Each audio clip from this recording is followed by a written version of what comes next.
Mayroon na naman akong pagkatuthuan ngayon, pero bago pa po ako magsimula, I just want to express my gratitude to the owner. Dahil sa sobrang busy ko, pero hindi pa rin siya napulaan sa kakahintay. Ito pala ay isang Ford EcoSport manual transmission. Galing pa ito ng Danau City, Cebu. And for your more info, ipasilip ko sa inyo ang aming kunbo. Sabi niya rito, migahi raw ang kanyang manubila, kaya lumapit siya agad sa Miraco. At ang sabi, gibarang yun ko no. What? Dagdag pa nito, kailangan raw palitan ng steering motor sa lalong madaling panahon para maagapan ang gihambin nga balatian nito. At sa kasamaang palad, hindi ito nagtagumpay, kaya nilipat na lang nila sa inyong albularyo, kay pagsakaling hindi ito maigo sa totho, wala man say bayad maski piso. Please fasten your seatbelt mga kaalbularyo. Here we go. Mayroon na naman tayong paghahimulsuhan ngayon. Yan, so ignition on. Engine start. Ayun. So umandar na ang makina ngayon mga kalbularyo at kita naman natin na nakailaw pa rin ang steering indicator light. At nakailaw din dito ang fuel gauge indicator light. So ibig sabihin ay mayroon tayong dalawang kwartahonon ring dapita. Alright. So base po sa nakikita natin ngayon, mayroong spare na steering motor. Sabi ng may-ari sa amin na nagpalit na sila nito at hanggang ngayon ay pertipag yung gahiya sa manubila. So unang-una po mga kalbularyo, pag makaranas tayo ng ganitong issue, i-trace up lang muna natin ang basic. Pero sa tingin ko ay gikulitog na punig maayo, siyempre nakita na po nila ang fuse kung okay pa ba. As you can see, gibalik yun akong check up ang fuses at release. Wala yun ko'y kumpiyansa diring dapita. Feel na feel ko talaga na hindi pud sa basta ang Miraco nga nagkaraw-karaw sa una. I found out na totoo talaga na wala yun diri dapita ang problema. So ang next step na gagawin natin dito mga kalbularyo ay i-trace up po natin dito. Yes! Ipalabas natin ang steering column assembly at titingnan lang natin ang module, pati yung pinalitan nila na steering motor. Gigango-gango kog tudo ang steering column nito. Kita naman ninyo na pinahirapan pa ako. Gatuo guro og mosurindir ang inyong albularyo. So ngayon hindi na lang tayo gumagalaw sa motor nito. Ito po ang i-trace up natin, ang mismong module. Titingnan natin ang module kung mayroon bang sira. At pag sakaling hindi umubra ang ating tsamba-tsamba ring dapita, what? Gamit din ta sa ato ang orasyon. Atong pinainana ba? Kailangan na hindi po tayo malito sa paggawa nito. Wow! Alright. Na-check na po natin ang module nito. Pero ang problema lang ay wala tayong pisa na ipagpalit nito. Yan talaga ang mahirap pag mag-ayos tayo na wala tayong pisa na ipagpalit. Dahil sa wala tayong parts na maikabit dito o maipagpalit nito, so wala tayong ibang option. Kailangan na magbili tayo ng buong assembly.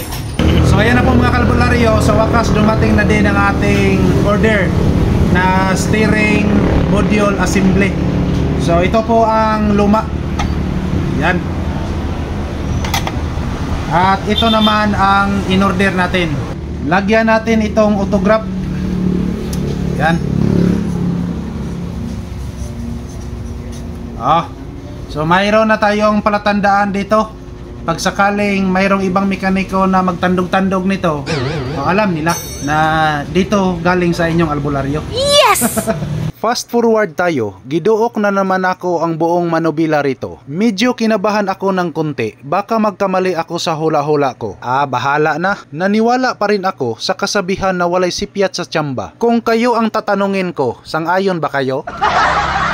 Ayan, temporary lang muna nating ilagay dito. Pakihawak ni Bon James. Kasi nung dati mga kalbularyo, pag hindi gumagana ang power steering, ay umiilaw dito yung indicator light. So ngayon, katatapos lang nating naikabit ang steering column assembly at kita naman natin yung pinalitan ng ibang mekaniko, yung motor, at ito naman ang pinalitan natin, ang module. So kita din natin dito na andito po ang ating autograph. Wow! Right? So titingnan natin ngayon at focus po tayo dito sa panel board. Ignition on. Ayun. So kita niyo ngayon na nawala yung indicator light. Ibalik natin para walang daya. Yes! Yan. Naka-ignition off yan. Ignition on. Yan umiilaw Ayun. So nawawala So try nating pandarin ang makina at lubag-lubagin natin ang nubila. Alright, ignition start. Ayun. Para klaro Libon James, klaro ha Libon James. So base po sa nakikita natin ngayon mga kalbularyo, ay nawala na yung steering indicator light. Huwag lang muna natin tong pansinin ang isa, kasi basic lang yan. Ipakita pa rin natin kung paano to aayusin. So ngayon itry natin ilubag-lubag ang manubila. Ayan o. Sobrang lambot na talaga. Wow. Ito na naman ang ebidensya natin. Wala nang lumalabas na indicator light dito. Ayun. So proceed po tayo dito sa isang kwartahon ng Libon James. Kana birahe. Birahe tsachahe. Kana. Alright. Ayan. So mag-proceed na po tayo sa fuel gauge indicator light, yung umiilaw kanina sa panel board.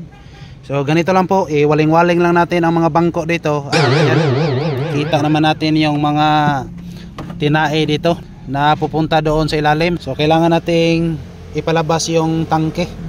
Yan. So dito tayo mag-umpisa sa ilalim. Kailangan natin ipalabas at i-try nating tingnan yung fuel float doon. Yan, kamang-kamang naman tayo dito mga kalbularyo.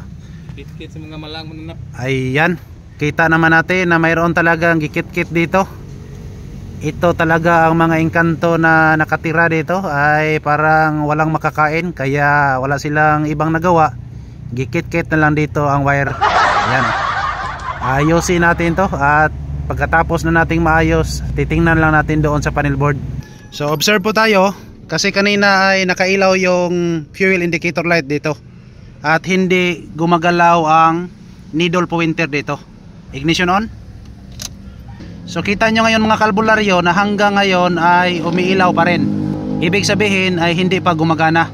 So ngayon, ang gagawin po natin dito ay palabas po natin ang buong panel board. Kasi sa ganitong problema ay mayroon na talagang nagmalfunction dito. So usually po mga kalbularyo ay yung mga kapasitor. Hindi na wasto ang kuryente na papasok doon. Pag makaranas kayo ng ganitong issue, kailangan i-trace up natin yung mismong circuit board. At reminder lang po mga kalbularyo, kadalasan na masisira sa mga board, lalo na yung mga ECU, dapat i-check nyo muna yung mga kapasitor, kasi mayroon tayong tinatawag na kapasitor leak. At pag sakaling may problema yung kapasitor, normally mayroon talagang error. So ngayon mayroon tayong kapasitor na 4 dito, 1, 2, 3 at 4. So ngayon po, i-trace up lang muna natin at titingnan natin ang reading nito, kung pasado ba sila lahat. Ayan o. Ayun. So pasado naman siya. Ito naman. Ayun. So pasado pa rin. Proceed po tayo dito sa iba. Ayan po. So kita nyo ngayon mga kalbularyo ang reading. So hindi siya pasado. Alam nyo naman na pupunta yung needle pointer dito sa dulo, pero ayan o, tingnan nyo, nasa gitna lang siya. So mag-proceed po tayo dito. Ika-4 na kapasitor. Ayun. Ayun mga kalbularyo, walang tricks to ha, walang cut off video. Tingnan nyo mabuti oh. So halos hindi siya gumagalaw. Kumbaga ang sobrang hina talaga. Try natin ulit. Ayun. So ibig sabihin mga kalbularyo, mayroong sira dito. Dalawang kapasitor ang papalitan natin, at pagkatapos na nating mapalitan, ipakita ko sa inyo kung aabot ba ang needle pointer dito sa dulo. So ayan po mga kalbularyo, napalitan na natin ang dalawang kapasitor dito. Ayan. So ito po ang pinalitan natin, at ito naman ang luma. So ngayon titingnan natin dito. Yan, focus lang po tayo sa tester. Try nating tingnan kung aabot na ba sa dulo ang needle pointer. Ayun. So kita nyo ngayon na aabot na siya sa dulo. Ibalik natin. Yan. So dito naman sa kabila, kasi kanina ay halos hindi makagalaw ang needle pointer. So ngayon i-test natin. Ayun. Katatapos lang nating nagkubi-kubi sa panel board circuit kanina. Kita naman ninyo na masyadong gubot pa kayo diri dapita. Hindi pa namin gibalik og taod ang mga kabir-kabir dyan. Yan o. So para hindi tayo maulawan dito, titingnan lang muna natin. So try nating ignition on. Ayun. Ibalik nating i-off. Yan. Ignition on. Ayun. So kita nyo ngayon mga kalbularyo ay gumagalaw na at hindi na lumalabas ang fuel indicator light dito. Try nating pandarin ang makina. So kita naman ninyo na nawala na lahat yung mga nagsiga-siga nga kwartaho nun kanina. So ibig sabihin tiba-tiba na naman ang pitaka natin. Alright. So ganyan lang po ang ginagawa natin. Hopefully ay makatulong po ito sa inyo. Yes! Ayan, so problem solved na naman po tayo dito sa kanunay dalaygon ang Diyos. Daghang salamat. Babo.